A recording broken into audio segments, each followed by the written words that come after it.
Hello. Obviously, I'm David, and this is Hi, my. I'm Sam. Yes, I was gonna. Yeah, that's Sam. Yes, of course. And basically, we have a question today that we're gonna ask ourselves, which is, can you get to know your mental illness too much? Because obviously they teach you in the NHS when you go to places for rehabilitation, they actually encourage you to find out more about your condition. But obviously it's in question, can you actually get too bogged down with it? So basically, how would you answer that, Sam? Well, I think that, like, if the doctors are telling you to, like, explore into the mental health too much, it could get you down. Because, like, if you're looking into too many things and you're thinking too much about it, then you couldn't, like, it will get too much and then you couldn't make room for other stuff. So you have to let stuff go a little bit.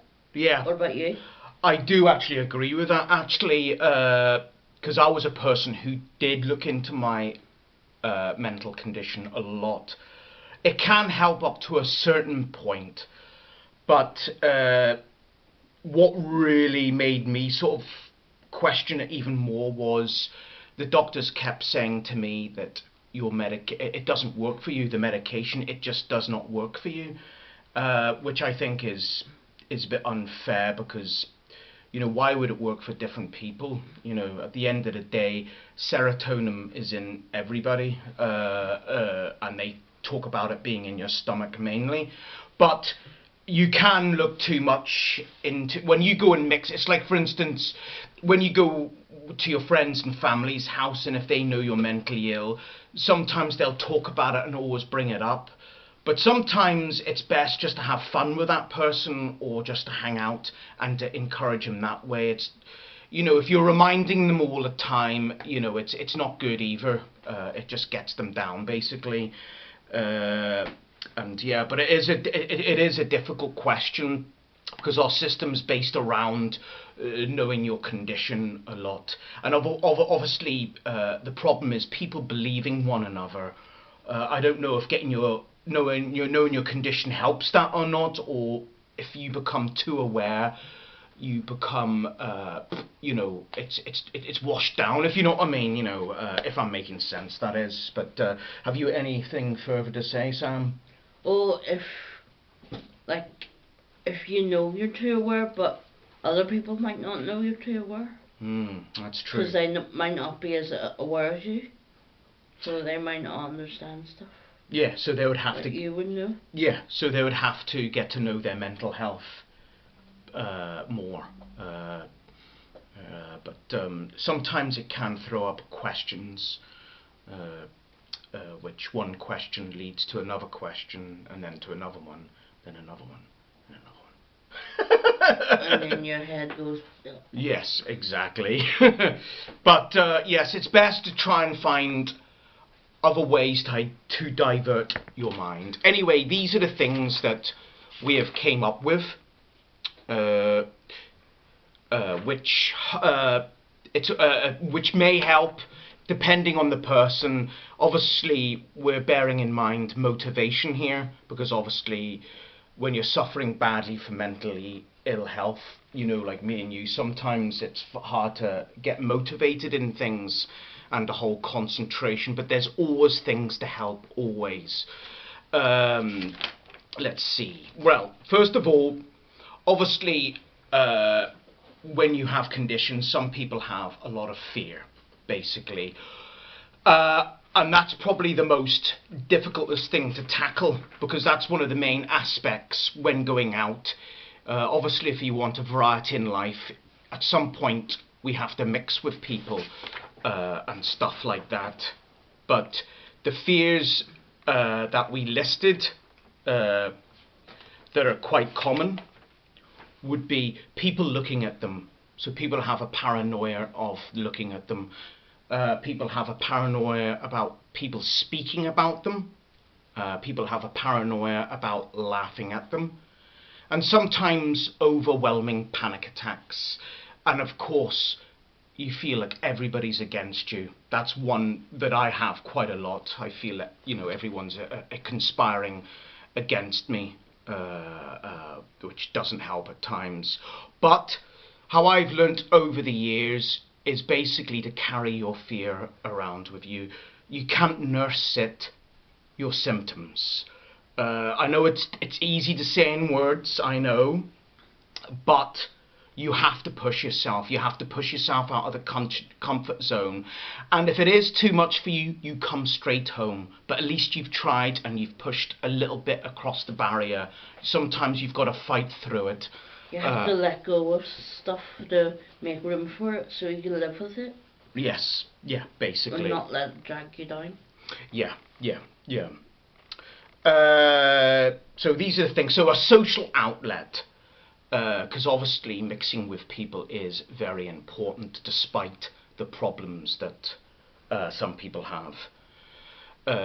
And obviously there are places for mentally ill people. In Belfast, I only can talk about is they have a place called the Recovery College, which is based across in West Belfast. Yeah, west toward. It's not far from the Antrim Road anyway. I've been a few times. It is good. They have different courses, not just on mental illness, but they have art groups, writing groups, and you can make friends at places like that who are like-minded.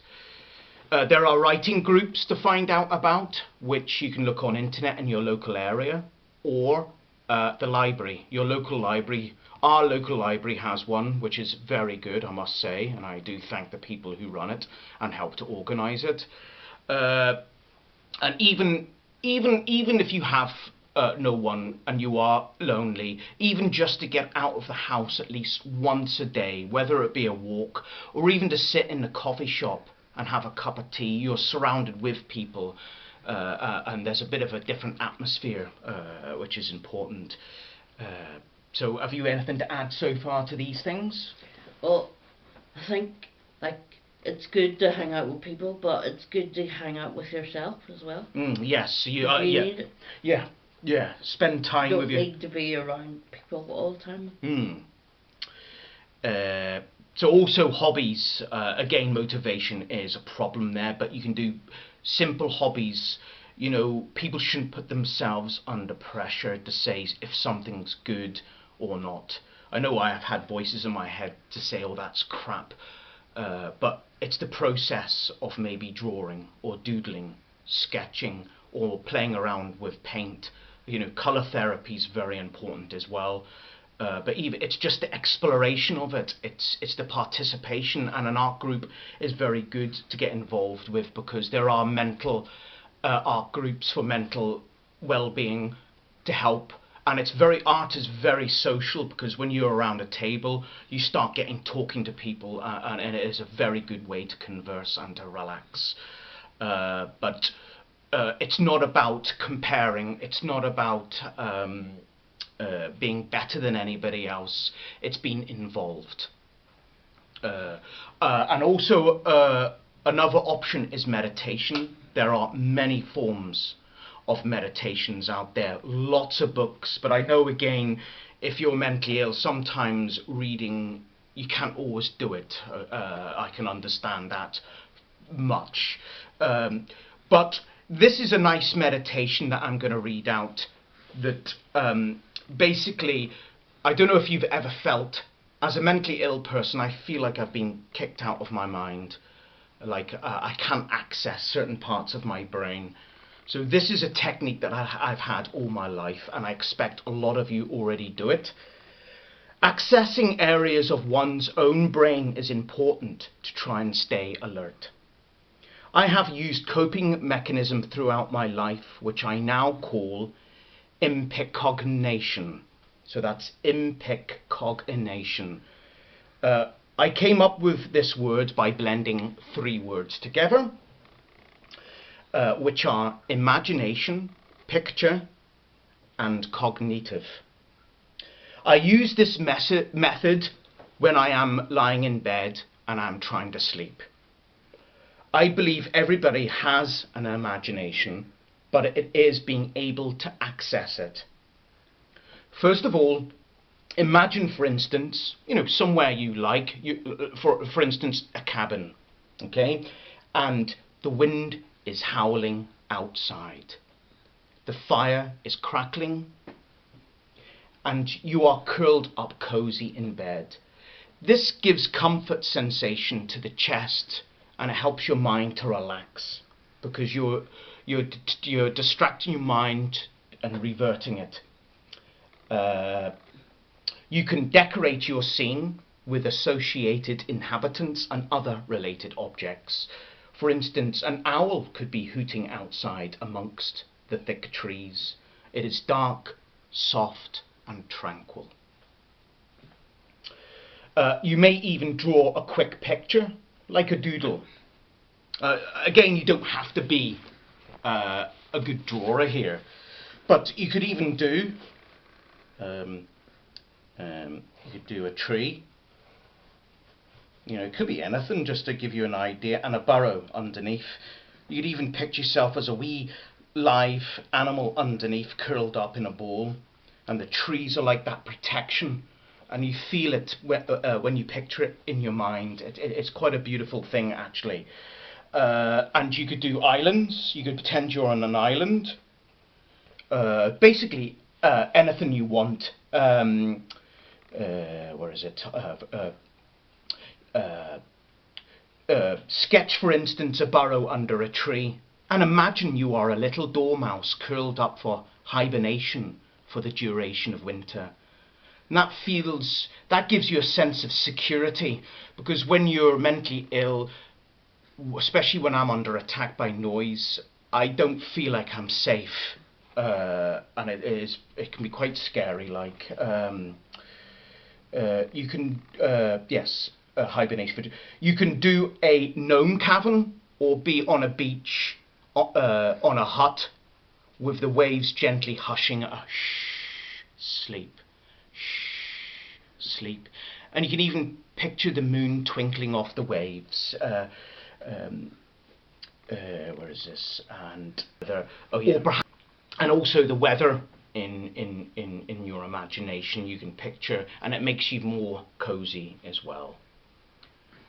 This is what I call exercising your imagination and breaking back through into various parts of your brain, because there are techniques. Even when you lie in bed, you can close your eyes and try and picture yourself driving or walking where you live, and remap the layout of all the areas that you know, and it's quite amazing. It becomes like a visual map, basically. So meditation is very important, and of course breathing is very important. I have been places and they've taught me, well, I feel that they're incorrect, because you don't breathe air into your stomach, but you have to remember to breathe air into your chest. Oxygen is very important for healing processes, whether it be a cut or whatever. It's also good for your immune system, because oxygen is very important for the brain for a whole manner of reasons, for concentration, for not feeling tired. It's like when you drink water can help when you're mentally ill. If you drink plenty of water, it gives you a bit more clarity, if you know what I mean, which it helps as well. But certainly there's many methods of meditation, whether by music, poetry, you can do it any time of day, and stuff like that. But anyway, back to the breathing. Basically, my method is don't do it too much, but if you feel yourself panicked or in a worry, is you breathe in slowly, but remember, bringing the air into your chest. So it's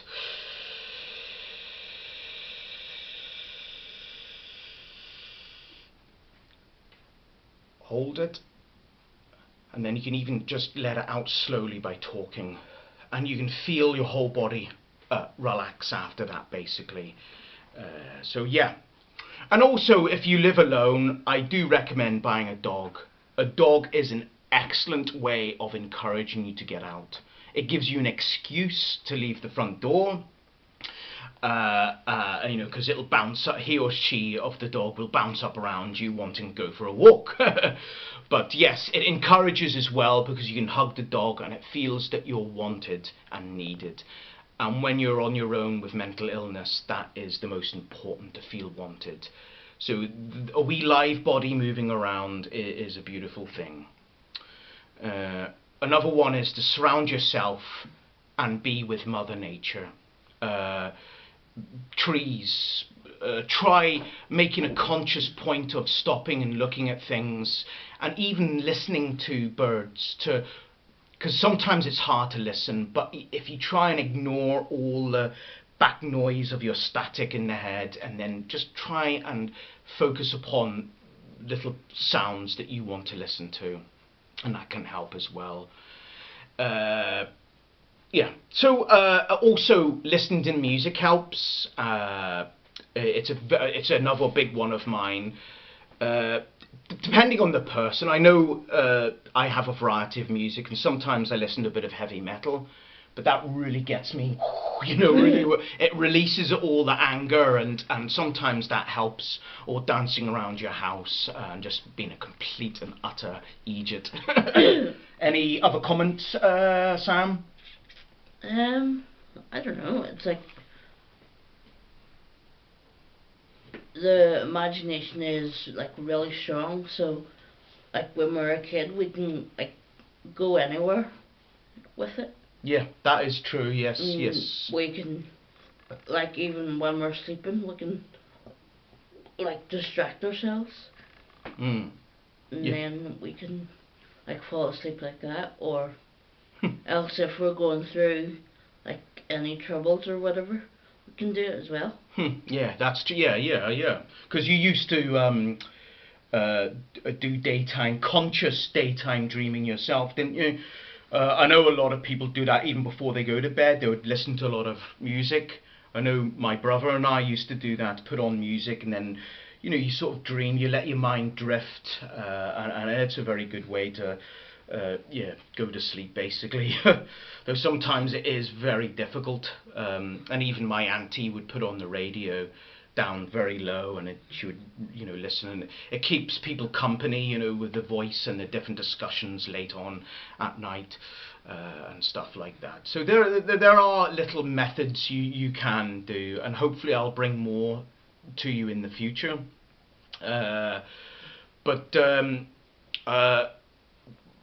Yeah, I've got nothing really else to say at the minute. Have you, Sam? Or well, I think my biggest struggle is like, I forgot what I was going to say. My biggest struggle is like holding conversation, or like knowing when to talk, because I can't always tell when I should talk. Yes. Well, other people can talk. Yeah. More than me, so it's like not just this, like in public as well, when with other friends. It's like I kind of struggle a wee bit to talk, but I'm trying to make myself talk more. Yeah. Just to let you all know our conditions. Sam, if you don't mind, can I say, or you can say what you're diagnosed with, or well, I have ataxic cerebral palsy, and I've just been diagnosed with autism. Yes, and I have paranoid psychosis, anxiety disorder, OCD, and sensitive to noise, hyperacusis. Though a lot of people associate it with tinnitus. But they're what the experts have said to me over the years, though there are probably some people out there would argue, but I'm not here, I'm just here merely to present things as what I know them to be in my own experience, and stuff like that. Yes, well, goodbye for now. And thank you for listening. Yes, yeah. Bye. So yes, bye.